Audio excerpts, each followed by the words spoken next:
3 કલાકમાં જ રાજકીય પલટી. કોંગ્રેસમાં જોડાયેલી નગરસેવિકાએ ફરી ભાજપમાં ઘર વાપસી કરી લેતા રાજકીય વર્તુળોમાં ચર્ચા જોર પકડી છે. મળતી માહિતી મુજબ સંબંધિત નગરસેવિકાએ ભાજપ પર મહિલાઓના સન્માનનો અભાવ અને દલિત સમાજનું અપમાન થતું હોવાના ગંભીર આક્ષેપો સાથે પક્ષનો ત્યાગ કરી કોંગ્રેસનો હાથ પકડ્યો હતો. તેમના આ નિર્ણયને લઈને રાજકીય ક્ષેત્રમાં ચકચાર મચી હતી. પરંતુ આશ્ચર્યજનક રીતે માત્ર 3 કલાકના ટૂંકા ગાળામાં જ નગરસેવિકાએ કોંગ્રેસ સાથે છેડો ફાડી ફરી ભાજપમાં જોડાવાનો નિર્ણય કર્યો. આ અચાનક થયેલા ફેરફાર પાછળના કારણો અંગે સ્પષ્ટતા થઈ નથી, પરંતુ આંતરિક દબાણ, રાજકીય સમીકરણો અથવા સમજૂતીના કારણે આ નિર્ણય લેવાયો હોવાની ચર્ચાઓ ચાલી રહી છે. આ ઘટનાએ બંને પક્ષોની અંદર ચર્ચા અને સવાલો ઊભા કર્યા છે. એક તરફ કોંગ્રેસમાં જોડાયા બાદ તરત જ બહાર નીકળી જવાની ઘટનાને લઈને કોંગ્રેસ કાર્યકરોમાં નારાજગી જોવા મળી રહી છે, તો બીજી તરફ ભાજપમાં પાછા આવવાથી પાર્ટી દ્વારા તેને સ્વાગત કરવામાં આવ્યું હોવાનું સૂત્રો જણાવે છે. આ સમગ્ર પ્રકરણને કારણે શહેરની રાજનીતિમાં અચાનક ગરમાવો આવ્યો છે અને આગામી દિવસોમાં આ મામલે વધુ ખુલાસાઓ થાય તેવી શક્યતા વ્યક્ત કરવામાં આવી રહી છે. સેજલબેન, માત્ર 3 કલાકમાં કોંગ્રેસમાંથી ભાજપમાં આવ્યા છો, શું કહેશો? શું એવું થયું તો પાછું આવું જવું પડ્યું? હું થોડાક સમય માટે ભરમાઈ ગઈ હતી. કોંગ્રેસના આગેવાનોએ મને ભરમાઈ દીધી હતી. કઈ રીતે ભરમાવી દીધા? મને અલગ અલગ રીતે સુરક્ષિત નથી ને અને એ લોકો દ્વારા જ મને બોલાવવામાં આવ્યું હતું કે આવી રીતે બધું બોલજો તમે. અચ્છા બેન, પણ અને પછી મારી ભૂલ સમજાણી એટલે હું પાછી આવી. અચ્છા, એવું કહી રહ્યા હતા કે હું પોતે સુરક્ષિત નથી, માઇનોરિટી વિસ્તાર ઓબીસી લોકો છે એ પણ સુરક્ષિત નથી ભાજપમાં. મને કોંગ્રેસના આગેવાનો દ્વારા કહેવામાં આવ્યું હતું કે તમે આવી રીતે બોલજો. શું આગેવાન? કોણ નામ? કોંગ્રેસના આગેવાનો છે ઘણા. પણ શું નામ હતું? નામ તો નથી. અચ્છા, એટલે હવે તમે જે પહેલા કહી રહ્યા હતા કે ભાજપમાં સુરક્ષિત નથી, તો કોંગ્રેસના ભાજપમાં સુરક્ષિત નથી, તો હવે તમે પાછા સુરક્ષિત કે? હા, સુરક્ષિત જ છું, પણ મને ભરમાવા આવી હતી, મારે ભૂલ થઈ ગઈ હતી અને ભૂલની હું માફી માંગુ છું, સ્વીકાર કરું છું. ફરીથી હું ભારતીય જનતા પાર્ટીમાં હતી અને જીવિત રહીશ ત્યાં સુધી ભારતીય જનતા પાર્ટીમાં રહીશ. બેન, પણ 3 કલાકમાં એવું શું થઈ ગયું કે તમને જ્ઞાન થઈ ગયું, સંજ્ઞાન થઈ ગયું? મને મારી ભૂલ સમજાઈ ગઈ અને મેં વિચાર કરીને પાછી હું આવી છું. અચ્છા, કોણે ભૂલ સમજાવી બેન? મને મારી જાતે જ ભૂલ સમજાઈ ગઈ છે. બેન, કોંગ્રેસમાં જોડાણા ત્યારે તમને ભાજપના એક નેતાનો ફોન આવ્યો તો કોનો ફોન હતો કે હું તમને ટિકિટ આપીશ, આવી જાવ પાછા? એવો કોઈ ફોન નતો આવ્યો.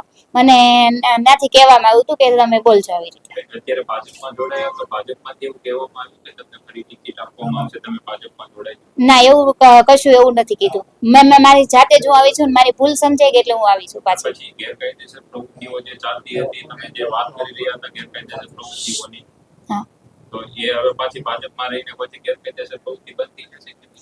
એવી કોઈ પ્રવૃત્તિઓ ચાલતી જ નથી. ત્યાંથી મને એવું કહેવામાં આવ્યું હતું એટલે હું બધું મીડિયા સમક્ષ બોલી હતી.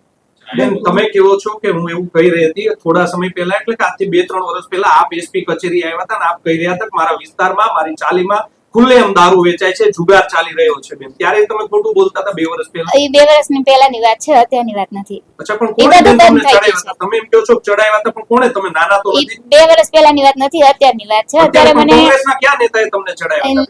નામ મને નથી આવડતું. એક આગેવાન હતા, એમને મને કીધું તમે તો મીડિયા કેવી રીતે માની લે કે તમે જે આક્ષેપ કરી રહ્યા છો કોંગ્રેસ ઉપર એ સાચા છે કે ખોટા?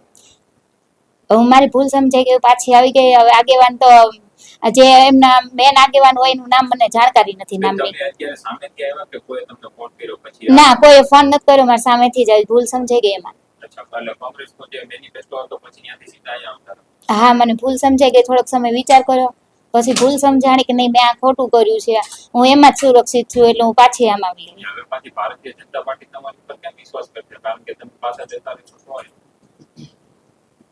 હું હવે જાજુ નથી આમાંથી, તો જ મને અહીંયા આવવા દીધી હોય ને, વિશ્વાસ હોય તો જ. અચ્છા, હવે પાછો ઓબીસી સમાજ સુરક્ષિત થઈ જશે?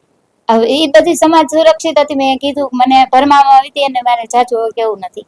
બેન, કેટલા સમયથી કોંગ્રેસ વાળા છે તમારી સંપર્કમાં? છેલ્લા ઘણા સમયથી. કેટલો સમયથી તમને બોલાવવામાં આવ્યા? મને લગભગ 2-3 મહિનાથી કે બોલાવવામાં આવી હતી. તમે આ રીતના પલટો કરી રહ્યા છો, લોકો વિશ્વાસ કરશે તમારી ઉપર? હા, ભારતીય જનતા પાર્ટી ઉપર વિશ્વાસ કરે છે એટલે કરશે જ મારી ઉપર વિશ્વાસ. આ કોંગ્રેસના કોઈ ઉચ્ચ નેતાઓ દ્વારા તમારી સાથે વાતચીત કરવામાં આવી હતી? હા. કોના દ્વારા? જે આપણે શહેર પ્રમુખ છે ને એમના દ્વારા. એની ઉપર ગાંધીનગર? ના, એમની દ્વારા કોઈની સાથે? ના, એમના દ્વારા કોઈના દ્વારા નહીં. શહેર પ્રમુખ દ્વારા એવું કહેવું કોંગ્રેસમાં? હા. અચ્છા બેન, આ બાબતે મને કશી લાલચ નથી આવી. મેં કીધું મારી ભૂલ સમજાઈ ગઈ એટલે હું પાછી આવી. બેન, એવું શું થયું 3 કલાકમાં આપને ભૂલ સમજાઈ ગઈ? કંઈક તો થયું હશે, કોઈના આગેવાનોના ફોન આવ્યા છે, કાર્યાલયમાંથી કોઈનો ફોન આવ્યો હશે. 3 કલાકમાં શું એવી ઘટના? ના, મારી માથે કોઈનો ફોન પણ નથી આવ્યો અને કશું થયું નથી. મારી રીતે મને ભૂલ સમજાઈ ગઈ કે મેં આ ખોટું કાર્ય કર્યું છે કોંગ્રેસમાં જઈને. અચ્છા, તમારા વિસ્તારમાં જે દારૂના આંકડાઓ કે જુગારના આંકડાઓ ચાલતો હોય છે, તમે અગાઉ તમે આક્ષેપ કર્યા છે, તેની સામે હવે તમે પડશો બંધ કરાવશો? એવું અત્યારે તો કશું ચાલતું જ નથી.